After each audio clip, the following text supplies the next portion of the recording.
The Season 5 Reloaded update just dropped, which means the meta has changed, so I got y'all with the new top 5 best setups that you should be using right now. With the first gun being an honorable mention, we got the Reclaimer 18. This is one of the best guns in the game because it's a 2-shot shotgun with a lot of mobility, but if you ADS, the iron sights are a little bit unusable, so make sure you use it in the tac stance. I know you will get more one-shots like this, but it's just super awkward, and there's a reason why all the very good players have it in the tac stance, which to make the tac stance better, we got the Bruin Bastion angled grip on here. It's going to maximize that as well as give you a little bit of recoil control, which that part doesn't really matter. I know some good players do like the hand stop just because it's going to improve the tac stance spread as well as give you sprint to fire speed, but we already have a very fast sprint to fire speed, so I think the Bruin Bastion is definitely a lot better. One of the reasons we have that fast sprint to fire is because we got the mass grip tape on here. It's also going to increase the ADS speed by a little bit. We are losing recoil control, but that doesn't matter for a shotgun, so that's also why we got the no stock despite all these cons. This is just going to make it so you can move around the map a little bit quicker. You got to be somewhat close to the enemy. If you want the very fast time to kill, you kind of got to be in their face at like 3 meters. I believe at 6 meters it's still 2 shots, but basically this no stock is going to let him move around so much faster. You can bring up the gun after sprinting way faster and just makes the gun a lot easier to use. For the barrels, since there really isn't that much range, we got the Discourager 900 heavy barrel. This is also going to increase the tube ammo capacity, so now you don't have to reload as often. It's also going to increase the bolt velocity, so then the gun just feels a little bit more responsive, and that's the same reasons why we got the Bryson improved choke on here. This is also going to tighten up that pellet spread, so now we have more damage range, more bolt velocity, a very tight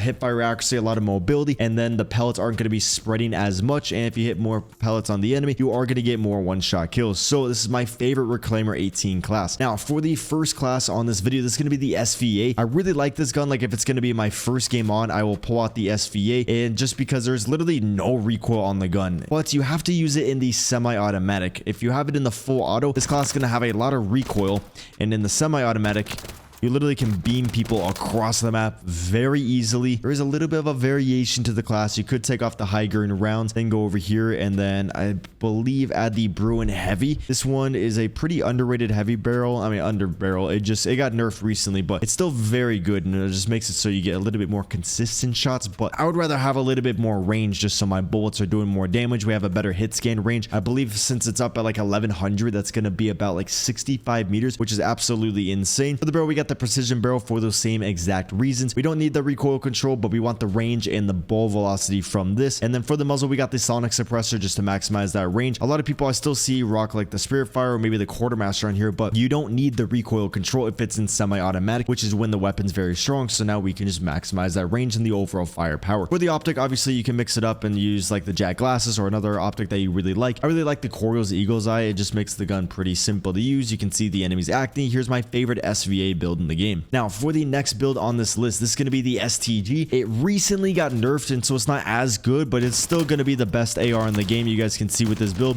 there is no recoil. We're going to be maxing out the range to where the weapon's so responsive. Like there's nothing in the game better than this STG. You want to run the long barrel specifically for the range and the bolt velocity. Some people run the heavy barrel so they get recoil control even though they get a little bit less range, but there's no recoil, so like all you should just maximize the range. We are losing a little bit of our mobility, but it's really not noticeable whatsoever. Like I'm surprised they didn't make the gun a little bit heavier. For the muzzle though, we got the Quartermaster suppressor keeping you off the radar and adding more of that control. Without this, the gun is pretty bouncy. For the optic on this one, because I can play very aggressive, I'm not really sitting back as much. I like the Jack Glasses. It just allows me to see, you know, more of my screen and things like that, but the Coriol's Eagle Eye is still a very good optic. Now for the magazine, I got the 50 round mag. Sometimes I will add the 40, but like I just never die, and I can beam so many people, and I can play solo quads super easily, so I just like the 50 round mag so I don't have to worry about reloading. Then for the stock to maximize that recoil control, we got the DR79 combo stock, giving you that firearm stability as well, furthermore reducing the shake on the gun. If you guys want a screenshot, here's my favorite STG in the entire game. Now for the next build, this is going to be the Striker. The Striker just got another big buff to where now it has more range, and it's kind of like a pocket AR.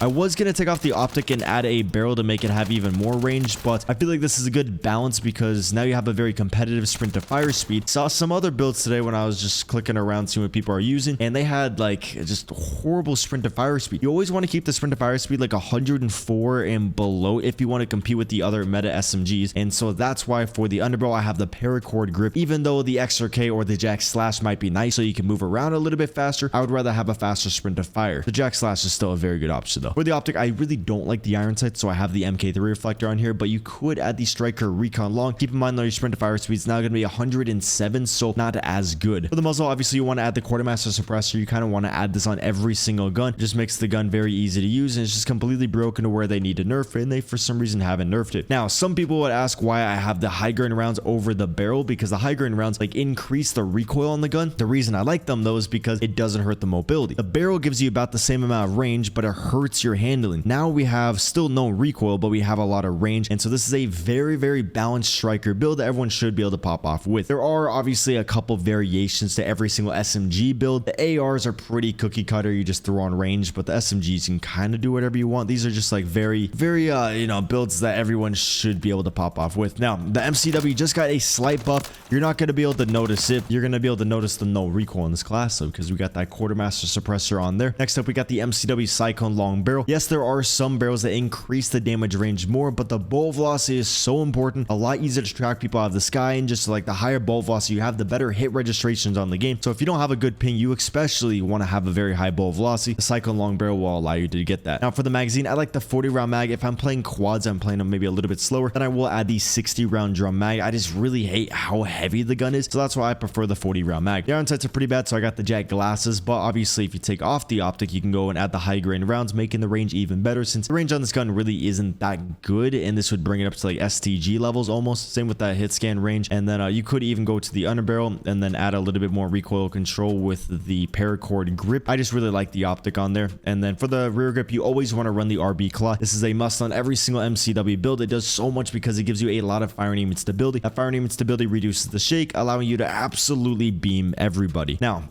for the next class, we are going to be going over the static SMG. They did just nerf it, but you're not going to really notice it too much to where it's still going to be the best one.